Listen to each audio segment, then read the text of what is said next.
আসসালামু আলাইকুম এভরিওয়ান, আপনারা দেখছেন Rami goat farm and agriculture YouTube channel.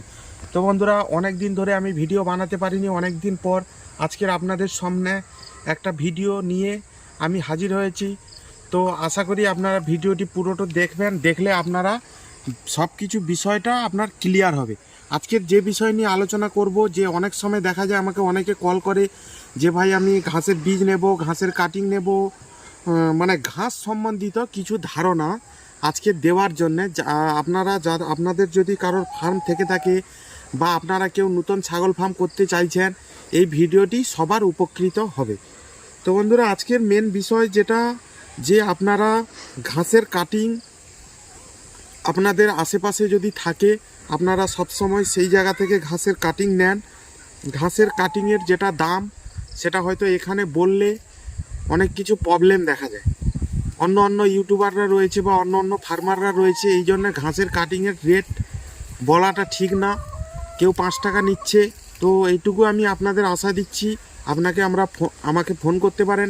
আমার কাছে এই যে পিছনে অজানা হাইব্রিড রয়েছে, ওদিকে সুপার নেপিয়ার রয়েছে, অনেক প্রজাতির ঘাস রয়েছে। তো আপনারা আমাকে কল করলে আমি আপনাদের রেটটা জানিয়ে দেব।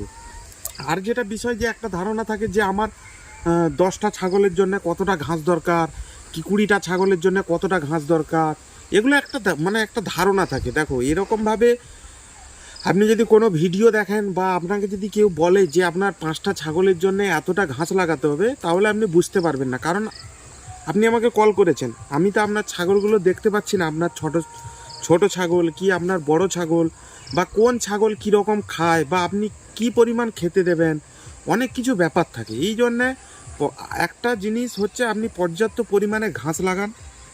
এবার আপনার ঘাস ছাগল খেয়ে যেন বেশি হয়ে যায়। অনেকে আবার বিশ্বাসই করতে চায় না যে ছাগলে কি খড় খায়। আরে ভাই, খড় খায়। ওই বিষয়ে আমি আপনাদের বলছি, আমার ভিডিও আপনারা যারা দেখেন, আপনারা জানেন কম বেশি। আমার প্রতি ভরসা রেখে আপনারা আমার চ্যানেলে আদার্স ভিডিও দেওয়া রয়েছে, আপনারা গিয়ে দেখতে পারেন। খড় খায় ছাগলকে খড় খাওয়ানোর প্রসেসিংয়ে আপনারা যদি ছাগলকে খড় খাওয়াতে পারেন, তাহলে অবশ্যই ছাগল খড় খাবে। কেন খড় খাবে না?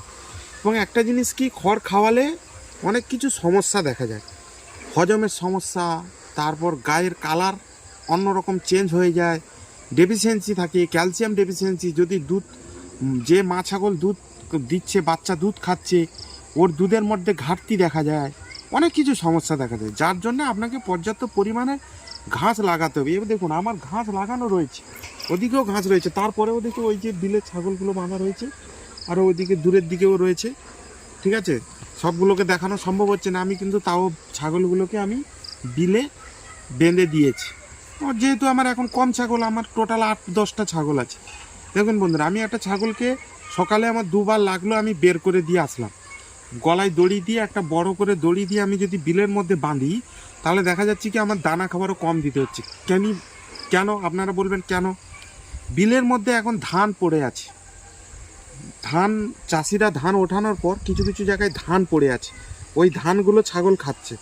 এবার ধান খাওয়া মানে ছাগলের যেরকম চালের খুদ বা তোমার দানা খাওয়ারে যেরকম কার্বন ডাইঅক্সাইড থাকে, সেরকম চালের মধ্যেও পর্যাপ্ত পরিমাণে কার্বন ডাইঅক্সাইড রয়েছে। তাহলে সেটা আপনার ছাগলের উপকার। আর আপনি ধরো 5 রকম ঘাস চাষ করেছেন, আপনি বর্ষাকালে খাওয়ান, ঠিক আছে, বা বর্ষাকালে আপনার আলে বিলে খালে অনেক ধরনের ঘাস থাকে, আপনি বিভিন্ন ঘাস নিয়ে এসে ওকে খাওয়াতে পারছেন। কিন্তু এই সময়টা কুয়াশা পড়ে, আপনার হালে বিলে সেরকম পরিমাণ ঘাস আপনি পাবেন না, যেহেতু বৃষ্টি হচ্ছে না। আপনি যদি 5 রকম ঘাস চাষ করেন, আমার তো ঘাস রয়েছে, আমি তারপরেও দেখুন আমি বিলে ওদের বেঁধেছি। আমি সকালে শুকলো খড় অল্প করে দেই, এখন দেই না, কারণ বিল আমার খালি হয়ে গেছে। আমি যদি বিলে বাঁধি, বিলের মাটির মধ্যে একটা আলাদা, মানে যেটা বিভিন্ন জায়গায় যে ঘাস হচ্ছে, একটা মিনারেলসের যে ডেফিসিয়েন্সি ছাগলের মধ্যে দেখা যায়। আপনার একটা এরিয়ার মধ্যে আপনি ঘাস চাষ করেছেন, ওর মধ্যে যদি আপনার সব রকম একটা ঘাসের মধ্যে কিন্তু প্রোটিন থাকে না।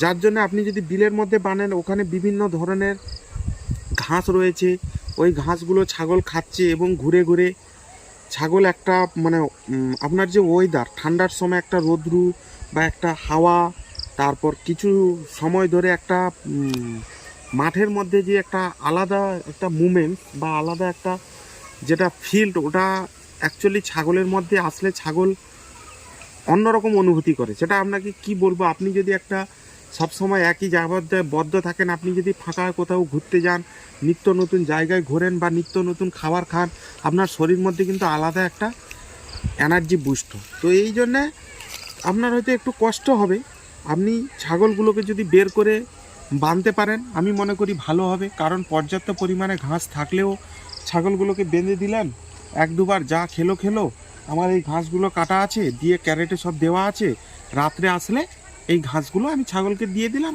খেয়ে নিল, ঝামেলা শেষ, আর কোনো হেডেক নেই। তারপর তুমি যখন আপনারা যখন রোদ্দুতে বাঁধছেন ছাগলগুলোকে, তখন কিন্তু ছাগলের একটা জলের টেস্টটা আলাদা আসে, জল একটু বেশি বেশি করে খাবে, অনেক কিছু উপকার রয়েছে। একটা জিনিস হয়তো কি যে আমার ফার্মের ছাগল আমি বাইরে নিয়ে যাচ্ছি, তো এখন অ্যাকচুয়ালি আপনার খামারে আপনি যদি ভ্যাকসিনগুলো করিয়ে রাখেন, ভ্যাকসিনগুলো করিয়ে রাখলে আপনার সেরকম আপনি তো আর অন্য কোনো ছাগলের কাছে নিয়ে যাচ্ছেন না, আপনার এলাকায় কাছাকাছি যেটা রয়েছে ওর এরিয়ার মধ্যে আপনার ছাগল রাখছেন, অতএব কোনো প্রকারের রোগ জীবাণু আসার সম্ভব না। এবার তারপরে মেন জিনিস হচ্ছে ছাগলের যে মাচা রয়েছে, ওই যে দেখুন ওইদিকে আমার মুরগি কিছু ছাড়া রয়েছে এখন, ঠিক আছে, ওই ছাগলের মাচার নিচে যে ছাগলের নাদি পড়ছে বা ছাগলের মাচার নিচে নাদি পড়ার পর কিছু পোকামাকড়, এই জিনিসগুলো যদি ধ্বংস না করো তাহলে কিন্তু তোমার ছাগলে অনেক কিছু ক্ষতি হবে। যার জন্যে কিছু মুরগি একটা এরিয়ার ভিতরে, দেশি মুরগি যদি ছেড়ে রাখা যায়, ও ওই নাদিগুলোকে উচকিয়ে ওর মধ্যে যে খাবার বা কিছু গম খাচ্ছে, গম যেগুলো ডাইজেস্ট করতে পারছে না, যেগুলো বেরিয়ে আসছে, ওগুলোও খেয়ে মুরগিও একটা ভালো শরীর স্বাস্থ্য ওখান থেকে মুরগি অর্জন করতে হবে। আর একটা জিনিস কি বন্ধুরা, অ্যাকচুয়ালি আপনি যদি কৃষিকাজ করতে চান বা আপনি যদি ছাগল পালনের ওপর আসতে চান, হ্যাঁ, আপনাকে এইসব জিনিসগুলো তো একটু মাইন্ডলি আলাদাভাবে ভাবতে হবে। আমার মতন করে ভাবলে হবে না, আপনার পরিবেশ যেরকম, আপনি কোন ছাগল পালন করছেন সেই বিষয়ের উপর আপনাকে নিজের মাইন্ডে ভাবতে হবে যে কী করে একে ডেভেলপ করব, কি পজিশন করা যায়, এটা একটা জিনিস। আর একটা জিনিস কি, কৃষিকাজ করতে গেলে আজকের দিনে আপনি যদি শুধু ছাগল পালন করেন তাহলে কিন্তু হবে না। ওইদিকে দেখুন আমার ধানের তলা ফেলানো হয়েছে, যেটা খড়িয়াটি যেটা ধান চাষ হয় ওইটা তলা ফেলানো হয়েছে। তাহলে আমি ওইখান থেকেও একটা 3 মাসে, আর পুকুরে জল রয়েছে, ওইদিকে যে পুকুরটা রয়েছে ওই পুকুরেও কিছু মাছ ছাড়া হয়েছে, আপনাদের দেখাবো যখন মাছগুলো তোলা হবে। তো আপনাকে কৃষিকাজের উপরে আসতে হলে আপনাকে কি বলা যায়, সব রকম ফাউন্ডেশনের উপরে আপনাকে চলতে হবে। কিছু গরুও রয়েছে আমার, এদিকে কিছু শাকসবজি লাগানো রয়েছে। এই যে পাতাগুলো কিছুদিন পর আমি যা বাড়িতে খেলাম বাদ বাকিগুলোকে সিদ্ধ করে যদি আমি ছাগলকে দিতে পারি, তাহলে একটা মানে কি বলা যায়, আপনার একটা পরিবেশ অনুযায়ী, আপনার একটা অনুযায়ী আপনাকে সব রকম কাজ আপনাকে সবসময় করতে হবে। আর একটা জিনিস কি, আজকের যেটা ঘাসের কথা বলছিলাম, আমি কথায় কথায় অনেকটা চলে যাচ্ছি। তো মেনলি হচ্ছে যে ঘাসের জন্য সবসময় আপনাদের এরকমই ভাবা দরকার যে আপনি কম থেকে বাড়েন। আপনি আমাকে ফোন করলেন যে ভাই আমি 1 বিঘা জায়গায় ঘাস লাগাবো, আমি আপনাকে বললাম 2000 কাটিং নিতে হবে, আপনি কিন্তু এরকম করবেন না। আপনি কম নেন না, 20-30টা 50টা 100টা কাটিং নেন না। আমি হয়তো এরকম বলছি, আবার অনেক যে ফার্মার আছে তারা হয়তো রাগ করবে যে ভাই এত কম কাটিং দিচ্ছে।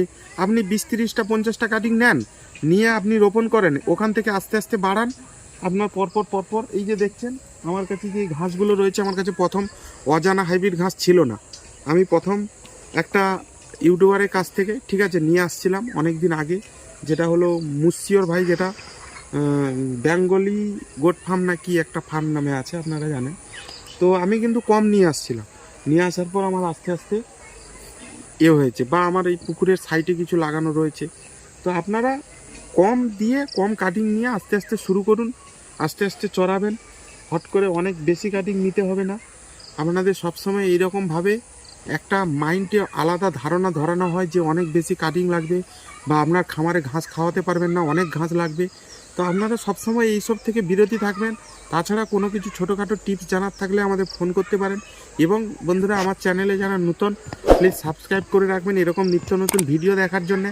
আমি হয়তো খুব রিসেন্ট অন্য ফার্মেরও ভিডিও আপনাদের দেব, সময়ের অভাবে দিয়ে উঠতে পারি না। তো বন্ধুরা, ভিডিওটি অনেক বড় হয়ে যাচ্ছে, আমি আর বড় করতে চাইছি না। আশা করি আপনাদের কম বেশি বোঝাতে পারলাম। তাছাড়াও আপনারা যদি বিস্তারিত কোনো কিছু জানতে চান, আমাকে রাত্রে 7টা 8টার দিকে কল করতে পারেন, আমি সেই সময় ফ্রি থাকি, আমার নাম্বার দেওয়া থাকবে।